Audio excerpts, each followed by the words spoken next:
चलिए ध्यान दिया जाए।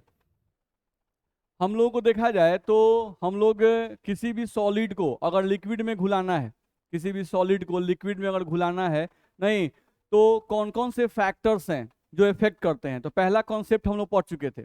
पहला कॉन्सेप्ट जो हम लोग बताए थे कि solubility of solid in liquid depend करता है nature of solute and nature of solvent.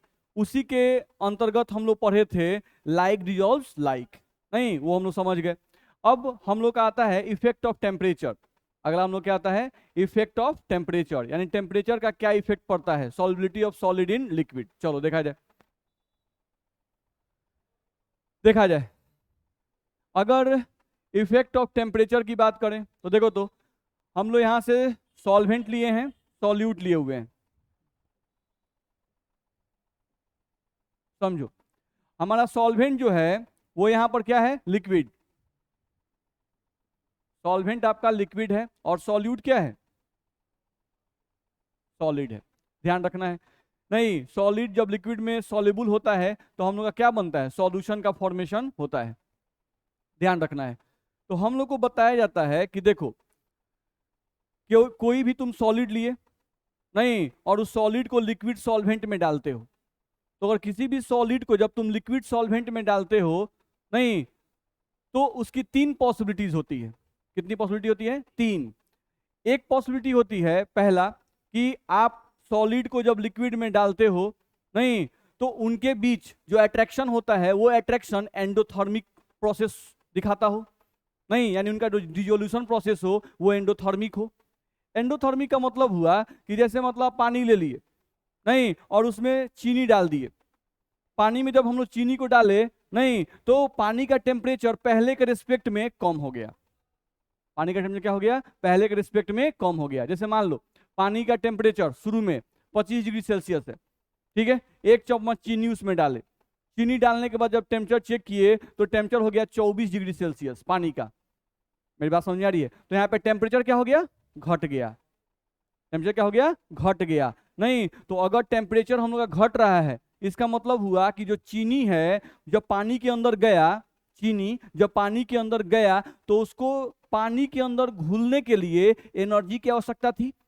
तो एनर्जी कहां से उसको मिलेगी, पानी से। तो पानी का एनर्जी क्या किया, खींच लिया। जब पानी का एनर्जी वो खींचेगा तो पानी का टेम्परेचर क्या होगा, डाउन होगा। मेरी बात समझ में आ रही है, नहीं। तो जैसे ही हम लोग पानी के अंदर चीनी को डाले, पानी का टेम्परेचर पहले के रिस्पेक्ट में क्या हो गया, कम हो गया। तो ये हो गया एंडोथर्मिक रिएक्शन, ठीक। अच्छा, दूसरा केस, हम लोग चूना ले लिए और पानी ले लिए, नहीं, चूना को लेकर पानी में डाल दो। तो अगर चूना को तुम पानी में डालोगे तो टेम्परेचर, पानी गर्म हो ठंडा हो जाएगा, गर्म हो जाएगा। नॉर्मल लाइफ में हम देखते हैं जैसे ही चूना खरीद के लाओ मार्केट से, पानी में डालो, पानी लगता है बुलबुल बुलबुल खौलने लगता है, बस में रहता है, यानी गर्म हो जाता है। तो अगर किसी भी सॉलिड को हम लिक्विड में डालते हैं, किसी भी सॉलिड को अगर लिक्विड में डालते हैं और लिक्विड में डालने पर अगर पानी गर्म होने लगा, तो इसका मतलब हुआ कि रिएक्शन कैसा है, एक्सोथर्मिक। ध्यान रखना है, नहीं, यानी वो हीट इवॉल्व कर रहा है, हीट को बाहर निकाल रहा है। तो वैसा रिएक्शन या वैसा प्रोसेस जिसमें हीट इवॉल्व होता है, हीट बाहर निकलता है, उसे हम लोग क्या कहते हैं, एक्सोथर्मिक प्रोसेस। मेरी बात समझ में आ रही है, ठीक है। तो पहले इन दो प्रोसेस को हम लोग समझ ले। एक साइंटिस्ट थे जिनका नाम था ली चैटेलियर। क्या नाम था, ली चैटेलियर साहब। ली चैटेलियर साहब ने हम लोग को बताया, देखिए उनको हंसी बढ़ रहा है नहीं, उनका नाम है ऐसा, देखा जाए तो हम लोग के एक वैज्ञानिक थे जिनका नाम है ली चैटेलियर साहब। ली चैटेलियर साहब ने हम लोग को एक प्रिंसिपल दिया। क्या प्रिंसिपल दिया, उन्होंने कहा कि अगर डिजोल्यूशन प्रोसेस, डिजोल्यूशन प्रोसेस यानी कि सॉलिड को लिक्विड में डालते हैं तो घुलता है ना जी, तो उसे क्या कहते हैं, डिजोल्यूशन। नहीं, तो ली चैटेलियर साहब ने कहा कि अगर डिजोल्यूशन प्रोसेस एंडोथर्मिक है, अगर डिजोल्यूशन प्रोसेस एंडोथर्मिक है तो टेम्परेचर बढ़ाने पर सॉल्युबिलिटी बढ़ जाएगी। टेम्परेचर बढ़ाने पर सॉल्युबिलिटी क्या हो जाएगी, बढ़ जाएगी, अगर डिजोल्यूशन प्रोसेस एंडोथर्मिक है तो। ध्यान रखना है। चलो समझते हैं। हम लोग को ये कहा गया कि हम लोग पानी लिए, पानी में चीनी को डाल दिए, नहीं, तो पानी में जब चीनी को डाले तो चीनी को पानी में घुलने के लिए हीट चाहिए, नहीं, तो वो पानी में, पानी के अंदर जो भी हीट था उस हीट को खींचने लगा और खींच के घुलने लगा। खींच के क्या हो गया, घुलने लगा। नहीं, और पानी में चीनी आपका घुल गया। ठीक है, पानी में आपका चीनी क्या हो गया, घुल गया। ठीक है, अब हम लोग क्या करें, एक गर्म पानी ले लें। नहीं, एक तो ठंडा पानी में देख लिए, एक गर्म पानी ले लेते हैं और उस गर्म पानी में फिर उतना ही चीनी डालते हैं। नहीं, तो गर्म पानी में आप चीनी को डालें और चीनी को घुलने के लिए हीट चाहिए। नहीं, तो गर्म पानी में तो ज्यादा हीट है ना। नहीं, तो वहां पर चीनी जो होगा वो जल्दी सॉल्युबल होगा। मेरी बात समझ में आ रही है? नहीं, यानी ठंडे पानी में आपका चीनी जल्दी सॉल्युबल नहीं होगा, जबकि गर्म पानी में उतना ही चीनी जल्दी सॉल्युबल होगा, क्योंकि चीनी को पानी में घुलने के लिए हीट चाहिए और वो हीट उसको कहाँ मिलेगा, ठंडे पानी में ज्यादा मिलेगा कि गर्म पानी में? गर्म पानी में। फैक्ट बात है भाई। नहीं, तो सिंपल कॉन्सेप्ट ये आया ली चैटेलियर का, नहीं, कि अगर कोई भी डिसोल्यूशन प्रोसेस अगर एंडोथर्मिक है, नहीं, तो वैसे प्रोसेस के केस में अगर आप हीट सप्लाई करोगे तो सॉल्युबिलिटी बढ़ जाएगा। सॉल्युबिलिटी क्या हो जाएगा, बढ़ जाएगा। इतना में दिक्कत है? नहीं, कोई पूछता है क्यों बढ़ जाएगा, तो क्या बताएंगे, अगर डिसोल्यूशन प्रोसेस एंडोथर्मिक है, इसका मतलब हुआ कि सॉल्यूट को सॉल्वेंट में घुलने के लिए हीट चाहिए, और वो हीट कहां से लेगा, सॉल्वेंट से लेगा। तो अगर सॉल्वेंट ज्यादा हीटेड रहेगा, नहीं, तो सॉल्यूट उस सॉल्वेंट में जल्दी घुलेगा। मेरा बात दिमाग में गया? चलिए, लिखा हुआ है this dynamic equilibrium must follow Le Chatelier principle. यानी जनरली जो डिसोल्यूशन का प्रोसेस होता है वो कौन सा प्रिंसिपल फॉलो करता है, ली चैटेलियर प्रिंसिपल को फॉलो करता है। देखो तो, according to Le Chatelier principle, first principle हम लोग पढ़ रहे हैं, if dissolution process is endothermic, अगर डिसोल्यूशन प्रोसेस क्या हो, एंडोथर्मिक हो, then on increasing temperature solubility of solid in liquid increases. मेरी बात समझ में आ रही है? ठीक है, that is equilibrium shift in forward direction. यानी ये जो इक्विलिब्रियम है वो कहां शिफ्ट करेगा, फॉरवर्ड डायरेक्शन में शिफ्ट करेगा। ध्यान रखना है, अगर प्रोसेस एंडोथर्मिक है तब। ठीक है, एग्जांपल दिया, कौन से ऐसे सॉल्यूट हैं, नहीं, कौन सॉल्यूट हैं वो जनरली जो पानी के साथ एंडोथर्मिक रिएक्शन दिखाते हैं। तो मोस्ट कॉमन जिनका यूज आता है, नहीं, वो हम लोग को दिया हुआ है, तो NaNO3 यानी कि sodium nitrate, potassium nitrate, NaCl, KCl, sugar, glucose, ETC when dissolve in water show endothermic reaction. ये लोग क्या शो करते हैं, एंडोथर्मिक रिएक्शन शो करते हैं। नहीं, इन सॉल्यूट्स को जब तुम पानी में घुलाओगे तो ये लोग एंडोथर्मिक रिएक्शन शो करेंगे। नहीं, तो अगर कोई बोलता है कि ग्लूकोज है, हम 2 गिलास पानी ले लिए, एक गर्म और एक ठंडा, और दोनों में 5-5 ग्राम ग्लूकोज डाले, नहीं, तो गर्म पानी में ग्लूकोज जल्दी घुलेगा कि ठंडे पानी में जल्दी घुलेगा? गर्म पानी में जल्दी घुलेगा, क्योंकि भाई एंडोथर्मिक रिएक्शन है। एंडोथर्मिक रिएक्शन का मतलब हुआ कि सॉल्यूट को घुलने के लिए हीट चाहिए। नहीं, गर्म पानी में सॉल्यूट को ज्यादा हीट मिलेगा तो वो जल्दी घुलेगा। ठीक है, चलो देखा जाए, वही बात हम लोग को यहाँ लिखा हुआ है, sugar is easily and rapidly dissolve in hot water in comparison to cold water. नहीं, शुगर जो होगा वो हॉट वाटर में आसानी से और जल्दी घुल जाएगा in comparison to cold water. ठीक है, चलो, जो सॉल्यूट हम लोग लिखे हुए थे उस सॉल्यूट के बारे में क्या लिख रहा है कि these are the substances whose solubility continuously increases on increasing temperature. नहीं, यानी कि आप एक पानी ले लो जिसका टेम्परेचर 25 डिग्री सेल्सियस है, एक पानी ले लो जिसका टेम्परेचर 50 डिग्री सेल्सियस है, एक पानी ले लो जिसका टेम्परेचर 100 डिग्री सेल्सियस है, एक पानी ले लो जिसका टेम्परेचर 100 से ज्यादा नहीं किया जाए, नहीं, 100 से ज्यादा करें तब तो नॉर्मल एटमॉस्फेरिक प्रेशर वो वेपर में कन्वर्ट कर जाएगा। नहीं, तो हम लोग 90 तक ही लिया जाए, एक पानी 25, एक 50 और एक 90। नहीं, तीनों में 5-5 ग्राम चीनी डालें तो किसमें जल्दी घुलेगा, 90 ग्राम वाले में। यानी कि इनकी सॉल्युबिलिटी जो है, जितना ही टेम्परेचर हाई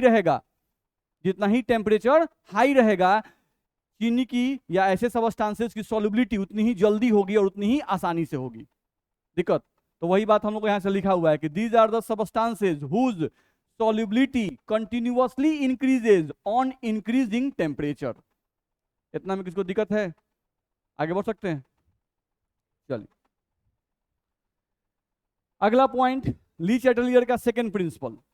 नहीं, अब ली चैटेलियर का सेकंड प्रिंसिपल आया। नहीं, तो जैसे हम लोग अभी पढ़ रहे थे कि अगर डिसोल्यूशन प्रोसेस एक्सोथर्मिक हो, अगर डिसोल्यूशन प्रोसेस क्या हो, एक्सोथर्मिक हो, ध्यान रखना है, तो ऐसे केस में अगर आप टेम्परेचर बढ़ाओगे तो सॉल्युबिलिटी घट जाएगा। अगर डिसोल्यूशन प्रोसेस एक्सोथर्मिक है नहीं, तो टेम्परेचर बढ़ाने पर सॉल्युबिलिटी घट जाएगा।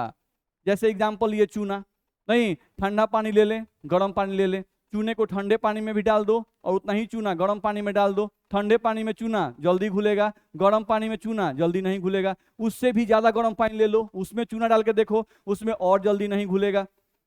मेरी बात समझ में आ रही है? क्यों नहीं घुल रहा है? नहीं, क्योंकि आप पानी लिए, आप पानी में चूना को डाले, नहीं जब पानी में चूना को डाले तो पानी खौलने लगा, नहीं यानी चूना जो है वो हीट फेंक रहा है, उसको हीट नहीं चाहिए। पानी में आप चूना को डाले, नहीं तो चूना जैसा ही अंदर गया पानी को गर्म कर दिया, नहीं वो हीट को बाहर फेंक रहा है बर्तन से, नहीं इसका मतलब हुआ कि चूना को हीट नहीं चाहिए पानी में सॉल्युबल होने के लिए, ध्यान रखना है। तो अगर उसको हीट नहीं चाहिए, आप लगिए उसको हीट देने, नहीं तो रिएक्शन जो फॉरवर्ड डायरेक्शन जाना चाहिए था वो बैकवर्ड डायरेक्शन में मूव कर जाएगा। तो अगर रिएक्शन बैकवर्ड डायरेक्शन में मूव कर गया तो इसका मतलब सॉल्युबिलिटी बढ़ गया कि घट गया? घट गया। ये सब जा रहा है दिमाग में? नहीं, ध्यान रखिएगा। तो वही बात हम लोग को बताया गया कि if dissolution process is exothermic then on increasing temperature solubility of solid in liquid decreases.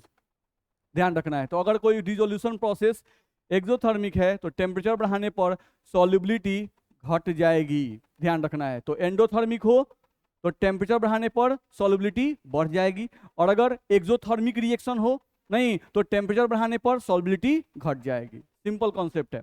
Example कुछ दिए गए, cerium sulphate, lithium carbonate, calcium carbonate, इसी को आप चूना कहते हो, नहीं कैल्शियम कार्बोनेट, सोडियम कार्बोनेट, तो जनरली सब क्या है? कार्बोनेट सल्फेट, जनरली क्या है? कार्बोनेट और सल्फेट। तो ये लोग जनरली पानी के साथ एक्सोथर्मिक रिएक्शन शो करते हैं, नहीं तो कभी भी इनको घुलाना है तो ठंडे पानी में ही घुलाएंगे, गर्म पानी में नहीं घुलाएंगे, गर्म पानी में घुलाएंगे तो जल्दी नहीं घुलेंगे, ध्यान रखना है। दिक्कत है?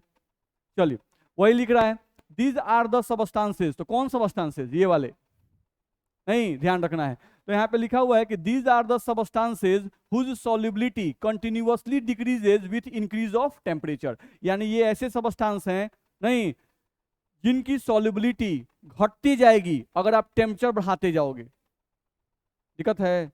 चलो लिखा हुआ है that is CaCO3 is easily and rapidly soluble in होना चाहिए यहां पर,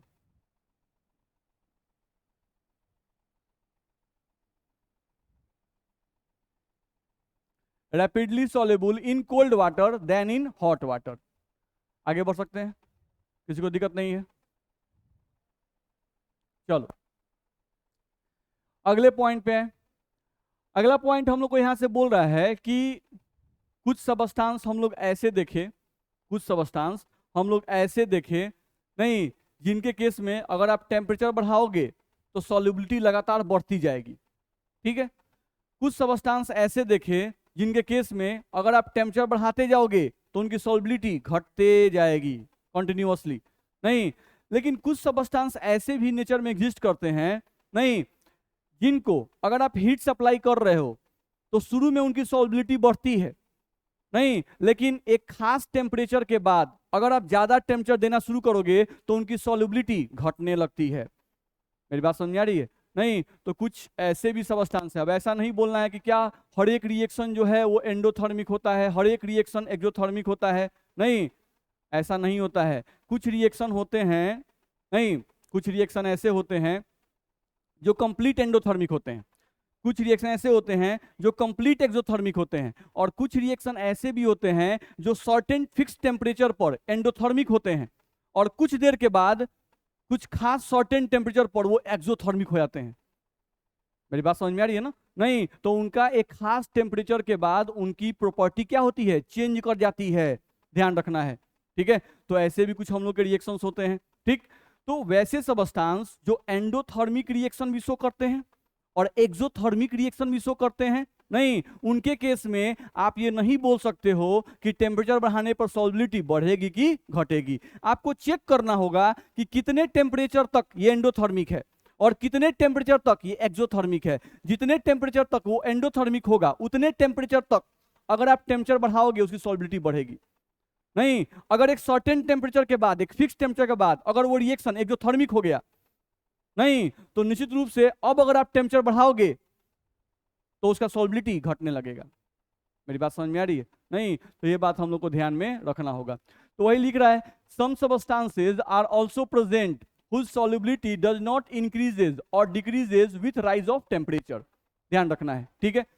चलो, जैसे एग्जांपल क्या लिखा हुआ है, नहीं, कैल्शियम क्लोराइड हेक्साहाइड्रेट, ये मतलब हेक्सा और वाटर को हाइड्रेट कहते हैं, नहीं, तो ये कैल्शियम क्लोराइड हेक्साहाइड्रेट, नहीं, या इसको बोलेंगे सोडियम सल्फेट डेकाहाइड्रेट, ध्यान रखना है। तो ये कुछ एग्जाम्पल हैं, कैल्शियम क्लोराइड हेक्साहाइड्रेट और सोडियम सल्फेट डेकाहाइड्रेट, नहीं, इन लोगों के केस में ये एंडोथर्मिक रिएक्शन भी शो करते हैं और एक्सोथर्मिक रिएक्शन भी शो करते हैं। चलो, लिखा हुआ है, in case of sodium sulphate the solubility first increases up to 32.4 degree Celsius and then begins to decreases.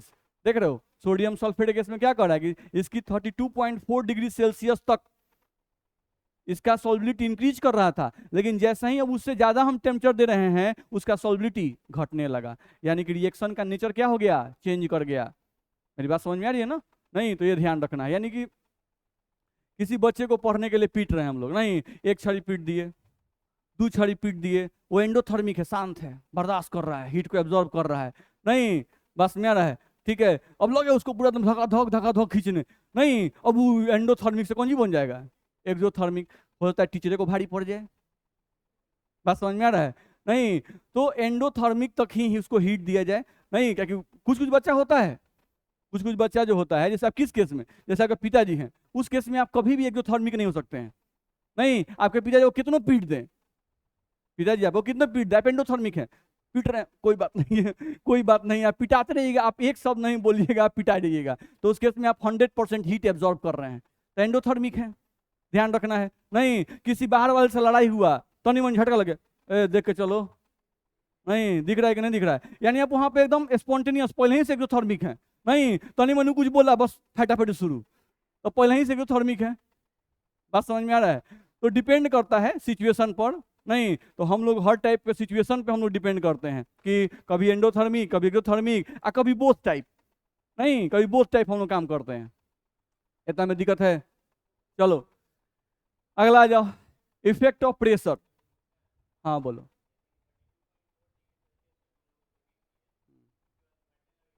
हाँ हाँ, अगर हम टेम्परेचर बढ़ाएंगे तो अब यहाँ सॉल्बिलिटी से घटने लगेगा, टेम्परेचर घटाएंगे तो बढ़ेगा, बिल्कुल। या तो उस केस में तुम टेम्परेचर कांस्टेंट कर दो, उस केस में टेम्परेचर क्या करो, कांस्टेंट कर दो, 32.4 डिग्री सेल्सियस पे ही टेम्परेचर तुम रोक दिए, नहीं, यानी उस पॉइंट तक, उस टेम्परेचर तक उसकी सॉल्बिलिटी क्या है, मैक्सिमम है। बात समझ में आ रही है? उस पॉइंट तक उसकी टेम्परेचर की सॉल्बिलिटी क्या है, मैक्सिमम है। अगर तुम टेम्परेचर वहां से डाउन करने लगे तो उसकी सॉल्बिलिटी वहां से घट भी सकती है, पॉसिबिलिटी सोचो। हम लोग क्या किए, ध्यान समझो, सोडियम सल्फेट है, तुम उसको पानी में डाले, नहीं, अभी वो रिएक्शन कौन सा शो कर रहा है, एंडोथर्मिक, नहीं, तो तुम हीट्स इंक्रीज किए तो उसका सॉल्बिलिटी क्या हो गया, बढ़ने लगा, यानी जल्दी जल्दी वो घुलने लगा, नहीं, कहां पर उसका सॉल्बिलिटी मैक्सिमम हुआ, 32.4 डिग्री सेल्सियस पर। ये हम अपने से नहीं लिखे हैं बना के, ये बुक का लैंग्वेज है, उतार दिए हम, नहीं, तो 32.4 डिग्री सेल्सियस पर उसका सॉल्बिलिटी कहां चला गया, मैक्सिमम पर। अब वहां पर स्थिति ये है कि अगर हम बढ़ा रहे हैं तो वो एक्सोथर्मिक हो गया, नहीं, यानी उसका सॉल्बिलिटी बढ़ेगा नहीं, घटने लगेगा। अगर हम घटाएंगे भी, नहीं, तो अब वहां से उसकी सॉल्बिलिटी क्या होगी, घटेगी ही, बढ़ेगी नहीं। मेरी बात समझ में आ रही है? वहां से उसकी सॉल्बिलिटी, क्योंकि 32.4 पर उसका मैक्सिमम सॉल्बिलिटी वो पहुंच चुका है, वहां से अब टेम्परेचर डाउन करोगे तो उसका सॉल्बिलिटी घटेगा, लेकिन उतना तेजी से नहीं घटेगा। लेकिन अगर टेम्परेचर बढ़ा दोगे तो सॉल्बिलिटी बहुत तेजी से घटेगा, ठीक है, इतना में दिक्कत नहीं ना है। चलिए अगले पॉइंट पे आइए, इफेक्ट ऑफ प्रेशर। हम लोग क्या पढ़ रहे हैं, सॉलिड और लिक्विड, नहीं, हम लोग पढ़ रहे हैं सॉलिड और लिक्विड, यानी सॉल्यूट जो है वो सॉलिड है और जो सॉल्वेंट है वो लिक्विड है, नहीं, उसी के बारे में तुम पढ़ रहे हो। तो ये बताओ, सॉलिड पर या लिक्विड पर प्रेशर का कोई इफेक्ट पड़ता है क्या? जैसे 1 लीटर दूध है तो प्रेशर मतलब दबाना, तो 1 लीटर दूध को दबा के आधा लीटर कर सकते हैं? नहीं। लिक्विड इनकम्प्रेसिबल होते हैं, ध्यान रखना है, नहीं, या प्रेशर घटा दें, नहीं, तो 1 लीटर दूध 2 लीटर हो जाएगा, काश ऐसा होता, नहीं, लेकिन होता नहीं है, नहीं, ध्यान रखना है। अगर गैस को देखा है तो गैस के केस में ये बात है ही है, नहीं, गैस के केस में ये बात होती है कि गैस के आप प्रेशर को दबाइएगा तो गैस का वॉल्यूम जो है वो घट जाता है। नहीं, आप उसका अगर प्रेशर घटाओगे तो उसका वॉल्यूम बढ़ जाता है। तो गैस के केस में प्रेशर का इफेक्ट पड़ता है, लेकिन लिक्विड के केस में या सॉलिड के केस में कभी भी हम लोगों का क्या बोलते हैं, प्रेशर का इफेक्ट नहीं पड़ता है, क्योंकि लिक्विड और सॉलिड का वॉल्यूम आप प्रेशर के मदद से चेंज नहीं कर सकते हैं, ध्यान रखना है।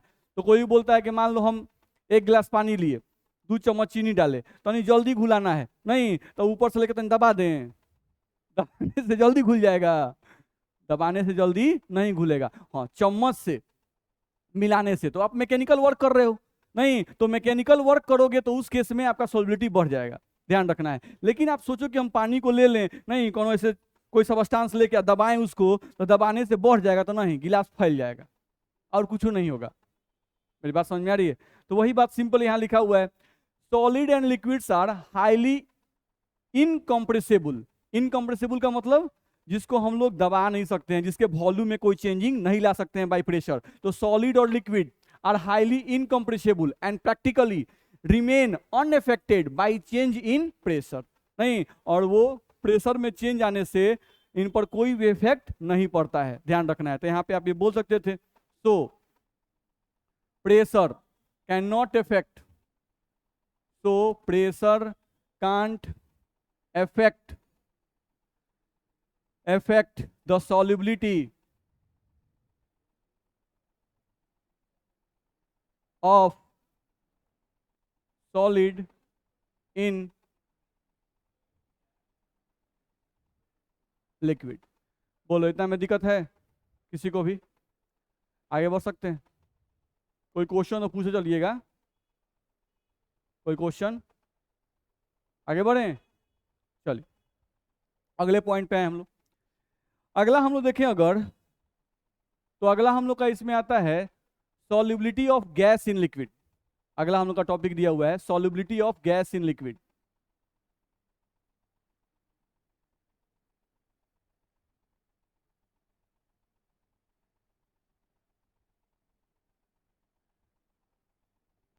चलो देखा जाए।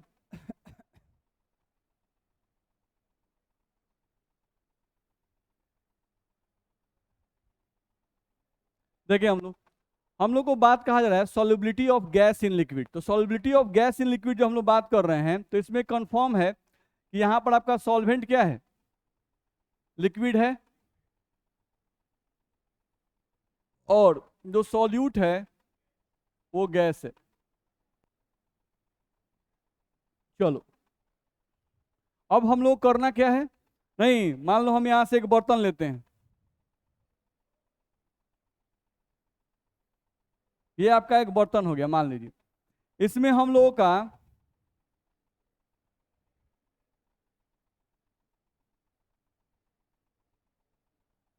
ये ले लिए आप लिक्विड, नहीं, और इसी में आप ऊपर ले लिए गैस।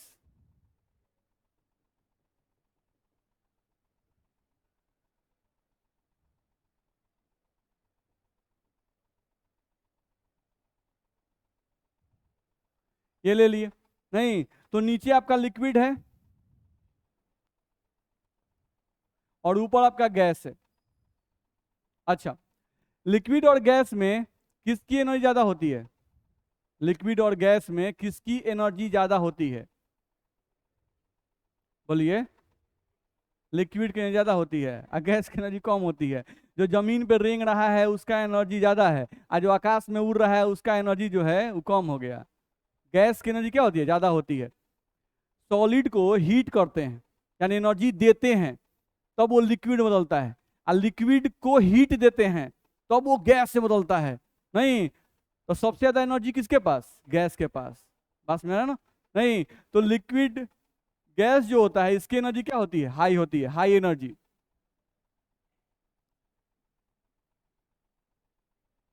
और इसकी एनर्जी क्या होती है? लो एनर्जी होती है, ध्यान रखना है। Liquid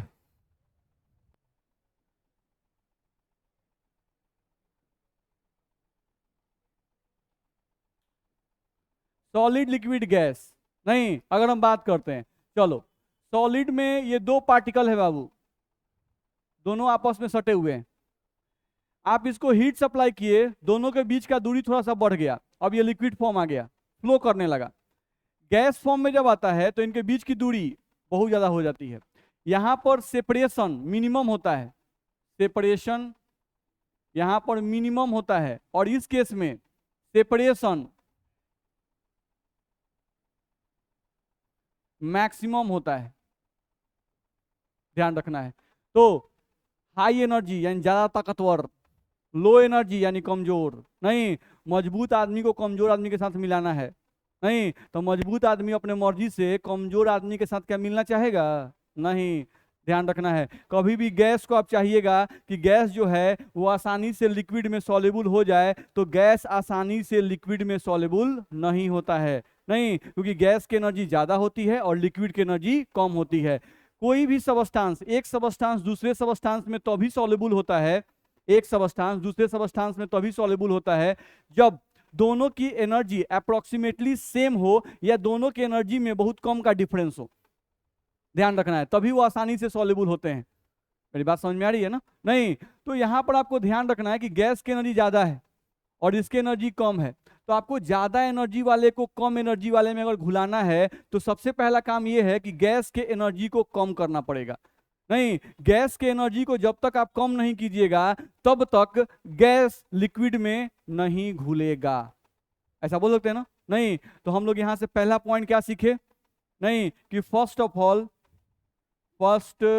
all we have to decrease the energy of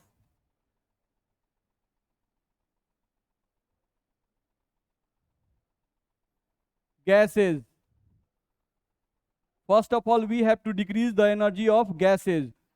Then, and only then, gases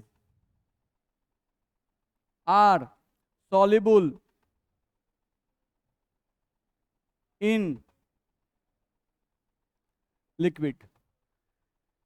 तो हम लोगों को अगर किसी भी गैस को लिक्विड में घुलाना है तो हम लोग को सबसे पहला काम क्या करना पड़ेगा?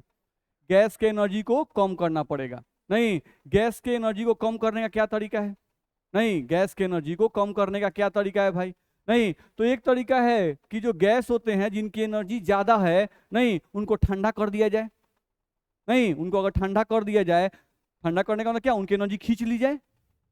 नहीं, गैस की एनर्जी ज्यादा है, नहीं, तो उनकी एनर्जी खींच लो यानी उनको ठंडा कर दो। नहीं, तो ठंडा करने से भी गैस जो होते हैं वो लिक्विड में कन्वर्ट करने लगते हैं। नहीं होता है? जैसे हम लोग नॉर्मल लाइफ में देखते हैं, जैसे घर पे कोई भी अगर कुकर ही आपका सीटी दे रहा है, नहीं, उसमें से भाप निकल रहा है, गैस निकल रहा है, एक ठंडा सा छीपा लेकर उसके ऊपर लगा दीजिए। नहीं, जैसे ही वो टकराएगा देखिएगा सब बूंद के रूप में टप टप टप टप गिरने लगता है। नहीं, तो ठंडा बर्तन आप लगा दिए, तो ठंडा बर्तन यानी वो निकला गर्म। नहीं, और जैसे ही ठंडा बर्तन से टकराया क्या हो गया? कंडेंस हो गया, उसका तुरंत जो टेम्परेचर था उसकी एनर्जी जो थी वो घट गई। जब एनर्जी घटेगी तो वही गैस लिक्विड में कन्वर्ट कर जाएगा। मेरी बात समझ में आ रही है?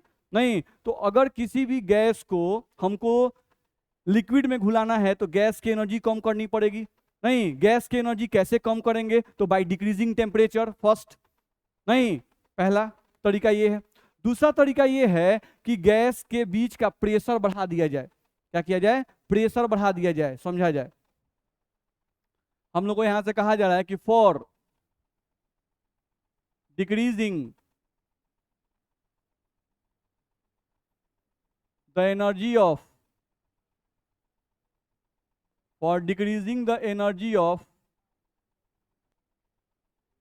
gases we have to क्या करना पड़ेगा?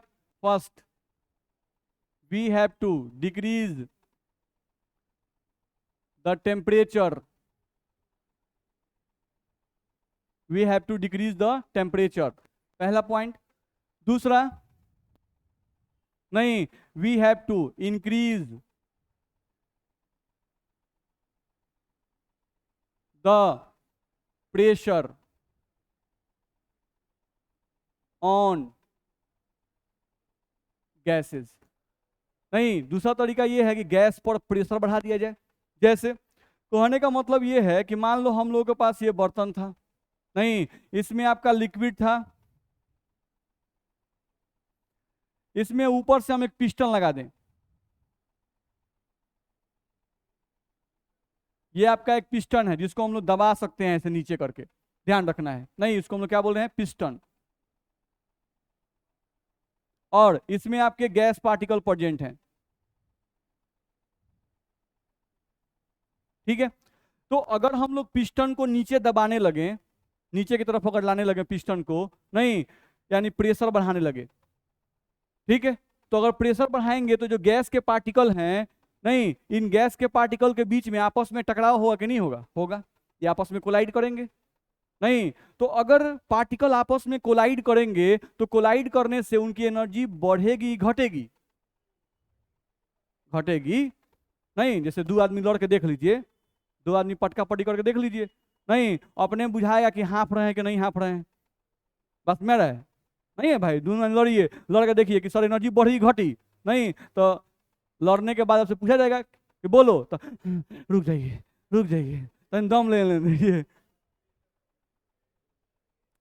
तो जैसे ही आप प्रेशर बढ़ाओगे, नहीं, गैसियस पार्टिकल्स के बीच में टकराव शुरू होगा, अगर गैसियस पार्टिकल्स के बीच में टकराव होगा तो टकराव के कारण वो एनर्जी रिलीज करेंगे सराउंडिंग में, अगर सराउंडिंग में एनर्जी जाएगी तो गैसियस पार्टिकल की अपनी एनर्जी घटने शुरू हो जाएगी, मेरी बात समझ में आ रही है, नहीं, अगर गैसियस पार्टिकल की एनर्जी घटने लगेगी तो उस केस में ये गैसियस पार्टिकल लिक्विड में कन्वर्ट करके इसमें अंदर जाने लगेंगे कि नहीं जाने लगेंगे, जाने लगेंगे, ध्यान रखना है, ठीक है। तो पहला बात हम लोग समझ गए, कोई भी पूछता है कि किसी भी गैस को क्या लिक्विड में आसानी से हम लोग सॉल्युबल कर सकते हैं, नहीं, कोई पूछता है क्यों नहीं, तो हम लोग बोलेंगे गैस की एनर्जी ज्यादा होती है, लिक्विड की एनर्जी कम होती है, फर्स्ट आ गया। अच्छा, तो अगर गैस को लिक्विड में सॉल्युबल करना है तो कैसे सॉल्युबल करेंगे, तो हम लोग को बोला गया गैस की एनर्जी कम कर दीजिए, नहीं, अच्छा, गैस की एनर्जी को कैसे कम कर सकते हैं, तो या तो गैस का टेम्परेचर डाउन कर दीजिए, नहीं, या जो गैस पार्टिकल्स हैं जिस बर्तन में है उस बर्तन में एक पिस्टन लगाकर उन पर एक प्रेशर लगाइए, प्रेशर लगाने के कारण से गैसियस पार्टिकल्स के बीच में टकराव होगा, नहीं, टकराव होगा जिससे गैसियस पार्टिकल्स की एनर्जी घटेगी क्योंकि वो एनर्जी को सराउंडिंग में रिलीज करेंगे, ध्यान रखना है, तो उनकी अपनी एनर्जी घटेगी, धीरे धीरे उनकी एनर्जी जब घटते जाएगी तो वो क्या होंगे, लिक्विड के फॉर्म में कन्वर्ट करके धीरे धीरे कहाँ जाने लगेंगे, लिक्विड में सॉल्युबल होने लगेंगे, ऐसा होगा कि नहीं होगा, होगा, ध्यान रखना है। चलो, तो हम लोग को ध्यान रखना है यहाँ पे,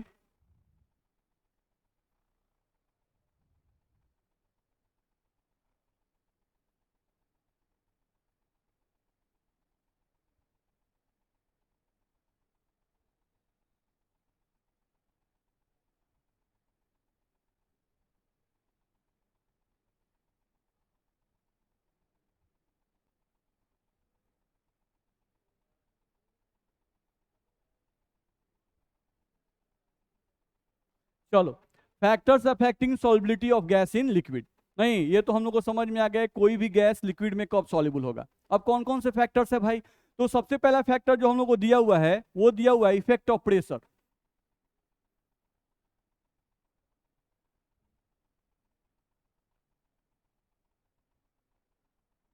हम लोग को दिया हुआ है इफेक्ट ऑफ प्रेशर, ध्यान रखना है। तो प्रेशर का इफेक्ट क्या है, तो हम लोग को बताया गया कि as the pressure on gases particle increases, नहीं, as the pressure on gases particle increases solubility of gases in liquid increases, ऐसा बोल सकते हैं कि नहीं, ध्यान रखना है। तो वही बात हम लोग को यहां से बोला गया कि as the pressure on gaseous particles increases,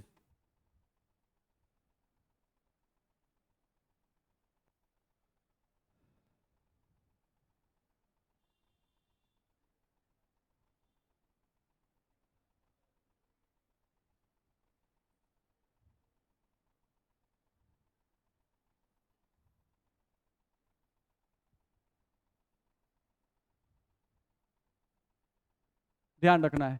तो यहां से कहा गया as the pressure on gaseous particle increases their solubility in liquid increases.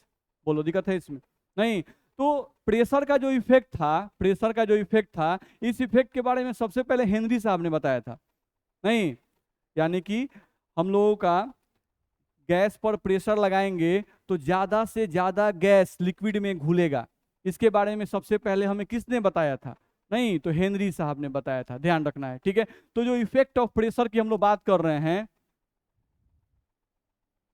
Effect of pressure की जो हम लोग बात कर रहे हैं, effect of pressure on solubility of gas in liquid is stated, sorry is लिख रहे हैं,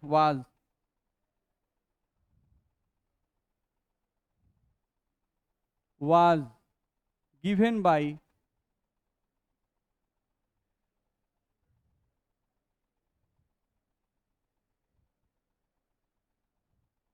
हेनरी। ध्यान रखना है। तो यहां से हम लोग को देखा जाए तो यहां से हम लोग का आता है हेनरी लॉ। ध्यान रखना है। नहीं, तो हेनरी लॉ हम लोग अगले क्लास में स्टार्ट करेंगे और उसी पर आधारित हम लोग न्यूमेरिकल बनाएंगे। ठीक है, तो इतना आप लोग रिवाइज करके आइएगा। ठीक है, चलो।